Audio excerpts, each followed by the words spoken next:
I want to speak to the manager, or rather, your manager. Well, hey there. Welcome back. I want to speak to the manager, or rather, your manager. Can I do that? No, really, I want to. I want to talk to your manager. See, because the next question is, who actually is your manager? And with some people, your mind immediately goes to, well, the structure of my business is such that we have a number of, or there are some people who will joke that it's their spouse. There are some people who may have a sign up in their house that says that they don't actually own a cat, the cat owns them, or that they're the caretaker of the cat, or what have you. So this question can take a number of forms for people. But if you've been a listener of this, you know where I'm really going. I'm going to see what's directing your actions, or who is directing your actions, and I would imagine at this time you probably know what answer I'm really looking for, or what answer I would prefer. Before we go there, I want you to know that I want the answer to be honest. Who is your manager? So let's define manager before we go any further.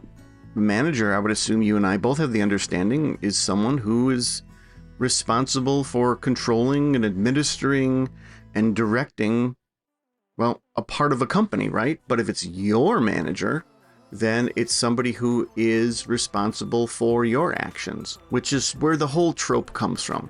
You want to talk to the manager because you know you can only go so far with, oh, hello, that's an interesting concept. You can only go so far with that person. Think about that. So let's put that in the context of you. Let's take you and say that your brain and the way that you manage your activities and deal with people and so forth, conceptually is a bunch of people. You have your ground crew, you have your upper echelon and so forth. You have the people who do the dirty work, right? That's sort of your instincts and all that stuff. And then you have the higher brain functions, which is more of sort of the manager. I'd like to think your gears are turning now, aren't they? You're now starting to go, well, wait, this gives us all sorts of possibilities in a metaphor like this. So if I walk into a fast food place and I'm not happy with something that's happened, and I try to reason with the person, and they either simply are not someone I can reason with, or they simply don't have the power to change or to go against a certain rule, well then yes, then you go and you say, well, let me talk to the manager about this. And the trope is that the person just immediately jumps over the head of another person and says, I have certain rights and privileges that I need to explain in a way that most customers don't. But obviously there is a real point in having an on-staff manager who can say, yeah, I'm sorry, that's not how we do business, or yes, let me make an exception for you.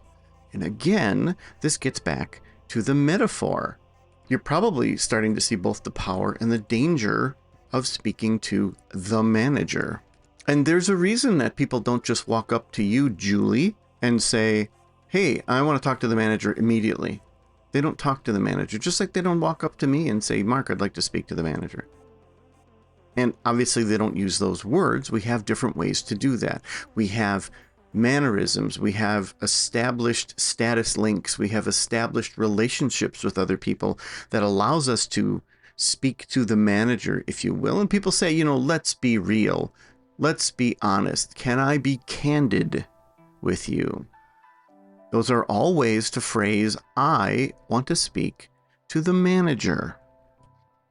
Okay, but what if you want to speak to your manager? Well, that doesn't make any sense, Mark. That would be instant. You're always speaking to your manager. Oh, no, you're not.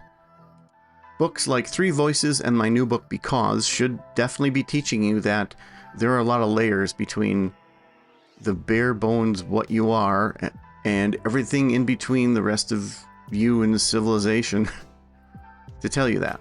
When it comes to you personally wanting to talk to your own manager, you'll do things like look in the mirror, or you'll have a heart-to-heart with yourself. And typically, you will use your third voice, which is your speaking voice. You will talk out loud and say, come on, I'm better than this, or why am I doing this, or oh my God, I got to get my mind right for this, right? You may say that in an interview on the way for a promising job. Just you may speak to yourself in the car. And again, this is all covered in 3 voices, and why we use that particular voice instead of the voice inside our head or even our gut. So getting back to my first statement, if I say I want to speak to your manager, your first reaction should be, well, why? Because that gives me quite a bit of access and control to be able to do that. So I've had experience with hypnotism and being on the side of the hypnotist. In other words, I have hypnotized in the past, not just with my charm, because clearly that's not going to work. Thank you. But I've also had a good deal of experience in coding and getting administrative access to systems and computers and things like that. And I will tell you that my quick assessment is, if you are able to hypnotize someone, it's like logging in as the administrator. And this is the first time I've said that out loud, but I recognized this a couple decades ago. It's the same thing.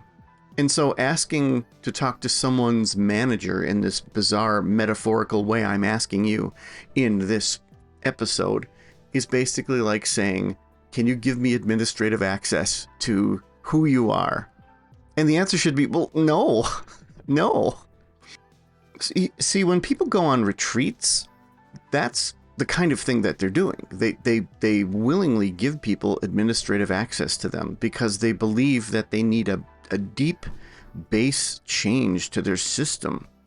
And in the same way that if you walked into a burger place and asked to talk to the manager, and let's say that's as far as the corporation went, it's just one store, talking to the manager is basically where you would actually be able to affect change in that restaurant and say, look, you guys do this sort of thing, and really it drives away so many customers, you really need to do this and change the policy. And if the manager listened, then you could literally change the course of the restaurant by speaking to the manager. Now, of course, if it was a chain and this is one of 619 restaurants, it would have to be going up the chain to higher level managers and district managers and directors and the board of directors and all that stuff, right? So there's a lot of layers there. But let's stick with just the metaphor of the restaurant that has one manager. So in summary, we all have a manager, which should be a part of ourselves. It's our higher administrative functions. It's our bottom line, right? It's our bottom line that says, this is who I am. This is where the buck stops. We typically don't have access to each other's managers. Sometimes we do. It's sometimes when we say we're vulnerable. And as I've said before, when you have vulnerability in a relationship, that's actually when you make progress. And that is not only in your personal relationships, but it's in your business relationships. And you don't have to tell someone about your traumatic childhood because you want them to purchase your pizza. But it's a certain level of vulnerability in business that you can give to someone else and share, which say, look, our sales are kind of down, or this is the way it works in the industry for us, and so on and so forth. Or the reason I got involved in this is because I really want to make people happy, blah, blah, blah.